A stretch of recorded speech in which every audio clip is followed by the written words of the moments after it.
வணக்கம் நண்பர்களே. அதாவது நம்முடைய ராஜ உறுப்புகள் அப்படிங்கிற இந்த நிலம், நீர், காற்று, ஆகாயம், நெருப்பு, இந்த 5 விஷயங்கள் தான் நம்ம அதோட கனெக்டடாக இருக்கக்கூடிய ஆர்கன்ஸை தான் நம்ம ராஜ உறுப்புகள் அப்படின்னு சொல்லுவோம்.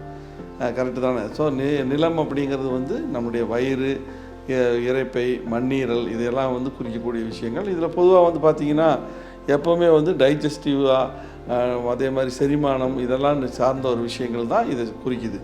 அடுத்தது நீர் அப்படின்னு பார்த்தீங்கன்னா உங்களுக்கு கிட்னி ஃபங்க்ஷன், அந்த மாதிரி விஷயங்கள், கிட்னி சார்ந்த விஷயங்கள், நீர்ச்சத்து குறைந்தாலோ, இதில் ஏதாவது பிரச்சனைகள் ஏற்பட்டாலோ யூரினேஷன்ஸ் கம்மியாகும், செக்ஸுவல் டிஸார்டர் இருக்கும், இந்த மாதிரி விஷயங்கள் நிறையா வரும்.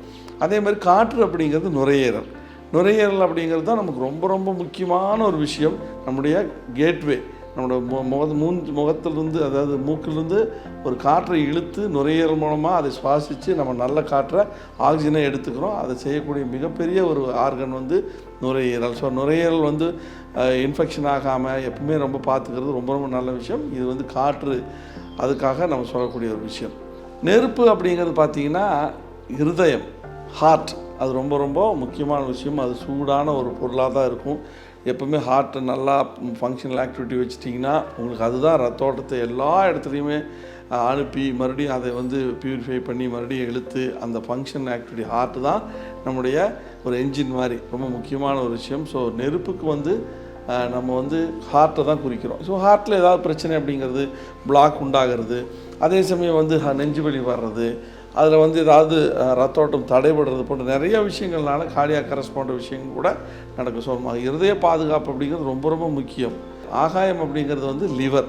ஸோ லிவர் என்ன பிரச்சனை அப்படின்னு பார்த்தீங்கன்னா ரத்தத்தை அதிகப்படுத்துறது, நம்ம உடம்புல டைஜஸ்டிவில் நிறைய விஷயங்களை செய்கிறது, ரத்த அணுக்களை பாதுகாக்கிறது போன்ற நிறைய விஷயங்கள். சொல்லப்போனால் ஹார்ட்டை விட ரொம்ப அதிகமான ஃபங்க்ஷனல் ஆக்டிவிட்டி லிவர் தான் பண்ணும். ஸோ இதுதான் ராஜ உறுப்புகள் அப்படின்னு சொல்லக்கூடிய உறுப்புகள். இதை நம்ம என்றைக்குமே நல்ல விதமாக பாதுகாத்துக்கணும். இதில் டாக்ஸின்ஸ் இருந்தாலும் சரி, இன்ஃப்ளமேஷன்ஸ் இருந்தாலும் சரி, கண்டிப்பாக. ஸோ இதை நீங்கள் எப்பவுமே என்ன பண்ணுவீங்க, கண்டிப்பாக நோயை உண்டு பண்ணும். ஸோ இதை எல்லா ஃபங்க்ஷனல் ஆக்டிவிட்டியும் எப்பவுமே ரொம்ப நல்லா வச்சுக்கணும். நம்ம எப்பவுமே நுரையீரல் நல்லா வச்சுக்கிறதுக்கு மூச்சு பயிற்சி பண்ணுங்கள். ஹார்ட் நல்லா இருக்கிறதுக்கு நல்லா நடையோட்டம் போன்ற பயிற்சிகள் நல்லா பண்ணுங்கள். ஓடவே ரத்த ஓட்டம் நல்லா உருவாகும். அதே மாதிரி நிறைய டயூரிட்டிக் எடுத்துக்கோங்க. நீர்ச்சத்து அதிகமாக இருக்கிறத எடுத்துட்டிங்கன்னா, ஸோ இது ஒவ்வொன்றும் கரெக்டாக நம்ம அந்த காலத்தில் அந்த முன்னோர்கள் அதை கரெக்டாக நம்ம சித்தர்கள்லாம் பார்த்திங்கன்னா இந்த 5 ராஜ உறுப்புகளை இந்த நிலம், நீர், காற்று, ஆகாயம், நெருப்புக்கு ஜாயின் பண்ணி அதோட கேரக்டரோடு அனலைஸ் பண்ணி வச்சுருப்பாங்க. அது ஏறக்குறைய ஒத்து போகிற விஷயம். நிறைய விஷயங்கள் இது ஒத்து போகும். இந்த 5 உறுப்புகளும் என்றைக்கும் நம்ம கெடாமல் பாதுகிட்டோம்னாவே நம்ம உடம்புல பெரிய பிரச்சனைகள் வரக்கான வாய்ப்புகள் இல்லை. ஸோ எப்போவுமே இந்த 5 உறுப்புகளும் ரொம்ப இம்பார்ட்டன்ட் கொடுக்கணும். இதை அடிக்கடி நம்ம பார்த்துக்கணும். இப்போ ஏதாவது ஹார்ட்டில் ஏதாவது பிரச்சனை உடனே ஒரு டெஸ்ட் எடுத்து பார்த்துக்கோங்க. நுரையீரலில் சளி பிடிச்சின்னா உடனே சப்ரஸ் பண்ணக்கூடாது. ஸோ சளி பிடிச்சின்னா உடனே என்ன பண்ணுறோம், நம்ம ஒரு மருந்து போடுறோம், அடுத்த நாள் சரியாயிடும். அது கிடையாது.